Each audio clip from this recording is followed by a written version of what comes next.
ಮಂಡ್ಯ ಕೃಷಿ ವಿಶ್ವವಿದ್ಯಾಲಯವನ್ನು ಸ್ಥಾಪಿಸಲು ಈಗಾಗಲೇ ಅನುಮೋದನೆ ನೀಡಿದ್ದು, ಮೂಲಸೌಕರ್ಯ ಕಲ್ಪಿಸಲು 25 ಕೋಟಿ ರು ಒದಗಿಸಿ ಪ್ರಸಕ್ತ ಸಾಲಿನಲ್ಲಿ ತರಗತಿಗಳನ್ನು ಆರಂಭಿಸಲಾಗುವುದು. ಬರ ಮತ್ತು ರೋಗ ನಿರೋಧಕ ಲಕ್ಷಣಗಳ ಸಂಶೋಧನೆ ಕೈಗೊಂಡು ಬೆಳೆಗಳ ಉತ್ತಮ ತಳಿ ಅಭಿವೃದ್ಧಿಪಡಿಸಲು ಬೆಂಗಳೂರಿನ ಗಾಂಧಿ ಕೃಷಿ ವಿಜ್ಞಾನ ಕೇಂದ್ರದಲ್ಲಿ ಸಸ್ಯ ಫಿನೋಟೈಪಿಂಗ್ ಸೌಲಭ್ಯ ಕಲ್ಪಿಸಲಾಗುವುದು. ಸಾವಯವ ಉತ್ಪನ್ನಗಳು ಮತ್ತು ಸಿರಿಧಾನ್ಯಗಳ ಬೇಡಿಕೆ ಮತ್ತು ಪೂರೈಕೆಗಳ ಅಂತರವನ್ನು ಸರಿದೂಗಿಸಲು ಹಾಗೂ ರೈತರಿಗೆ ಸೂಕ್ತ ಮಾರುಕಟ್ಟೆಯನ್ನು ಕಲ್ಪಿಸುವ ಉದ್ದೇಶದಿಂದ 20 ಕೋಟಿ ರು ಮೊತ್ತದಲ್ಲಿ ಸಾವಯವ ಮತ್ತು ಸಿರಿಧಾನ್ಯಗಳ ಹಬ್ ಅನ್ನು ಸ್ಥಾಪಿಸಲಾಗುವುದು. ವಿಜಯಪುರದ ಮುದ್ದೇಬಿಹಾಳ ತಾಲೂಕಿನಲ್ಲಿ ಕೃಷಿ ಸಂಶೋಧನಾ ಕೇಂದ್ರವನ್ನು ಸ್ಥಾಪಿಸಲಾಗುವುದು. ಬೆಳಗಾವಿ ಜಿಲ್ಲೆಯ ಅಥಣಿ ತಾಲೂಕಿನಲ್ಲಿ ಹೊಸ ಕೃಷಿ ಕಾಲೇಜನ್ನು ಸ್ಥಾಪಿಸಲು ತಜ್ಞರಿಂದ ಕಾರ್ಯಸಾಧ್ಯತಾ ವರದಿಯನ್ನು ಪಡೆದುಕೊಳ್ಳಲಾಗುವುದು. ತೋಟಗಾರಿಕೆ ರೈತರಿಗೆ ಹೆಚ್ಚಿನ ಆದಾಯ ಒದಗಿಸುವಲ್ಲಿ ತೋಟಗಾರಿಕಾ ಬೆಳೆಗಳ ಕೊಡುಗೆ ಮಹತ್ವದ್ದಾಗಿದೆ.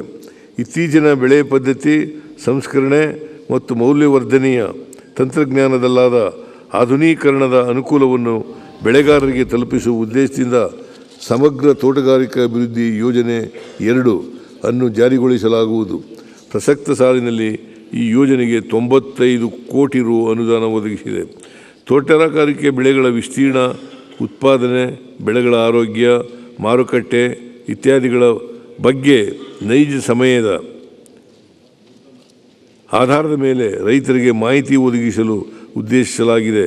ಇದಕ್ಕಾಗಿ Indian institute of science technology ಮತ್ತು ಖಾಸಗಿ ಸಹಯೋಗದಲ್ಲಿ ಜ್ಞಾನಕೋಶ ಸ್ಥಾಪಿಸಲಾಗುವುದು.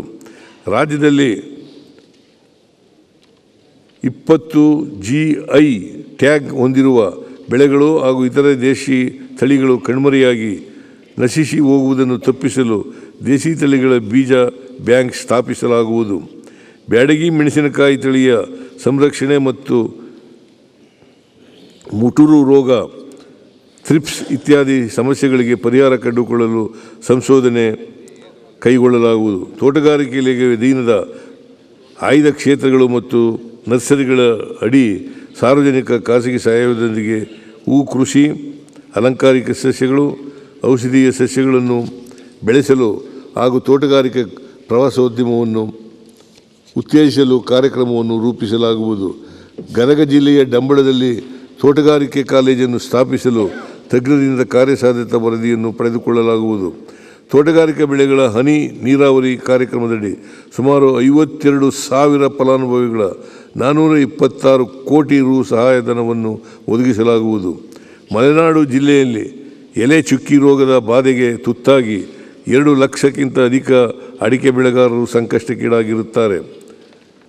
ಈ ರೋಗ ನಿಯಂತ್ರಿಸಲು ಸಸ್ಯ ಸಂರಕ್ಷಣಾ ಕ್ರಮಗಳಾಗಿ 62 ಕೋಟಿ ರು ಒದಗಿಸಲಾಗಿದೆ.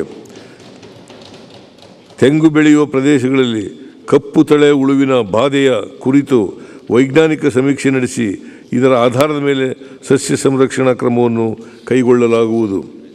ರೇಷ್ಮೆ ಅಂತಾರಾಷ್ಟ್ರೀಯ ದರ್ಜೆಯ ದ್ವಿತಳಿ ಕಚ್ಚಾ ರೇಷ್ಮೆಯ ದೇಶೀಯ ಬೇಡಿಕೆಯನ್ನು ಪೂರೈಸಲು ಮಧ್ಯಮ ವರ್ಗದ ರೇಷ್ಮೆ ನೂಲು ಬಿಚ್ಚಾಣಿಕೆದಾರರಿಗೆ 120 ಕೊನೆಗಳ ಸ್ವಯಂಚಾಲಿತ ರೀಲಿಂಗ್ ಘಟಕಗಳನ್ನು ಸ್ಥಾಪಿಸಲು ಪ್ರೋತ್ಸಾಹಿಸಲಾಗುವುದು. ರಾಮನಗರ ಮತ್ತು ಶಿಡ್ಲಘಟ್ಟ ಹೈಟೆಕ್ ರೇಷ್ಮೆಗೂಡಿನ ಮಾರುಕಟ್ಟೆಯ ಮೊದಲನೇ ಹಂತದ ಕಾಮಗಾರಿಗಳು ಮುಕ್ತಾಯಗೊಳ್ಳಲಿದ್ದು, ಪ್ರಸಕ್ತ ಸಾಲಿನಲ್ಲಿ 2ನೇ ಹಂತದ ಕಾಮಗಾರಿಗಳನ್ನು 250 ಕೋಟಿ ರು ವೆಚ್ಚದಲ್ಲಿ ಅನುಷ್ಠಾನಗೊಳಿಸಲಾಗುವುದು. ಮೈಸೂರು ಮತ್ತು ಸುತ್ತಮುತ್ತಲಿನ ಭಾಗದ ರೇಷ್ಮೆ ಬೆಳೆಗಾರರಿಗೆ ಅನುಕೂಲವಾಗುವಂತೆ ಮೈಸೂರಿನಲ್ಲಿ ರೇಷ್ಮೆಗೂಡಿನ ಮಾರುಕಟ್ಟೆಯನ್ನು ನಬಾರ್ಡ್ ಸಹಯೋಗದಲ್ಲಿ ಸ್ಥಾಪಿಸಲಾಗುವುದು. ರೈತರು ಉತ್ಪಾದಿಸುವ ರೇಷ್ಮೆಗೂಡುಗಳಿಗೆ ಸೂಕ್ತ ಬೆಲೆ ದೊರಕಿಸಲು ಹಾಗೂ ಅಂತಾರಾಷ್ಟ್ರೀಯ ಮಟ್ಟದ ಗುಣಮಟ್ಟವನ್ನು ಸಾಧಿಸುವ ದೃಷ್ಟಿಯಿಂದ ಸರ್ಕಾರಿ ರೇಷ್ಮೆಗೂಡಿನ ಮಾರುಕಟ್ಟೆಗಳಲ್ಲಿ ಗುಣಮಟ್ಟ ಪರೀಕ್ಷೆ ಮತ್ತು ಶ್ರೇಣೀಕೃತ ಕಾರ್ಯಕ್ಕಾಗಿ ಅಶೇಯರ್ಗಳನ್ನು ನಿಯೋಜಿಸಲಾಗುವುದು. ರಾಜ್ಯದಲ್ಲಿ ರೇಷ್ಮೆ ಬೆಳೆ ವಿಸ್ತರಿಸಲು ರೇಷ್ಮೆಗೂಡಿನ ಪೂರ್ವ ಮತ್ತು ನಂತರದ ಚಟುವಟಿಕೆಗಳಿಗೆ ಪ್ರೋತ್ಸಾಹಿಸಲು ರೇಷ್ಮೆ ಅಭಿವೃದ್ಧಿ ಯೋಜನೆಯಡಿಯಲ್ಲಿ ಪ್ರಸಕ್ತ ಸಾಲಿನಲ್ಲಿ 55 ಕೋಟಿ ರು ಅನುದಾನ ಒದಗಿಸಲಾಗುವುದು.